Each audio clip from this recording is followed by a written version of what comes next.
And let me tell you a couple of stories.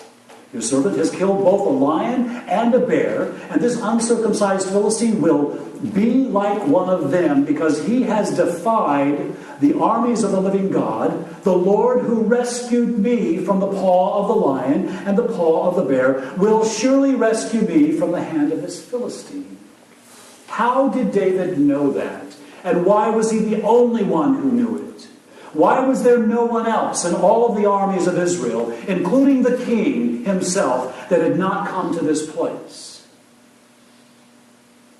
They didn't have that relationship with God, is why. And I dare say again, we overcome our giants based on our relationship with God, not anything else. Sometimes we pray in the heat of the moment, say, God help me, God help me, God help me. And God always is present. But so much of our forward path is destined by what happened last week in our relationship with God.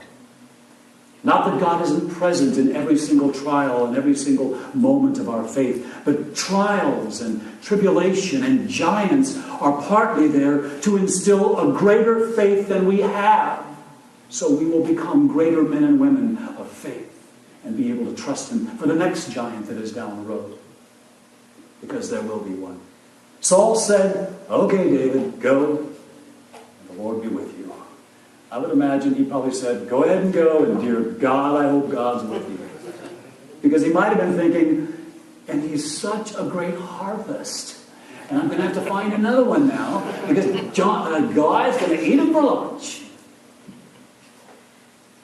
Or I just got this armor bearer trained, and he's going to go be killed by Goliath. The king advises the shepherd now. Interestingly. Then Saul dressed David in his own tunic, coat of armor, and bronze helmet on his head. David said, "I cannot go in these because I am not used to them." It is never advisable to take your lead from someone who doesn't have the calling or the courage to face the giant themselves. Do you believe that? There are all kinds of people who are advising us and telling us what we should do and how we should do it and when we should turn and go and run and all. But the only person that really can get that information is the person who has the calling and the courage to face the giant themselves. Can you imagine how the story would have ended if David had decided to take the advice of his king? He would have been tripping around in his armor, not able to move freely and not able to do what he needed to do. He would surely have become a victim. Sometimes people in high positions that appear to be wise and right people, kings and presidents, give advice that are the wrong advice. Big surprise, huh? Sometimes the president is wrong. This king should have known. But you know what Saul was doing? He was assessing the situation in the material realm.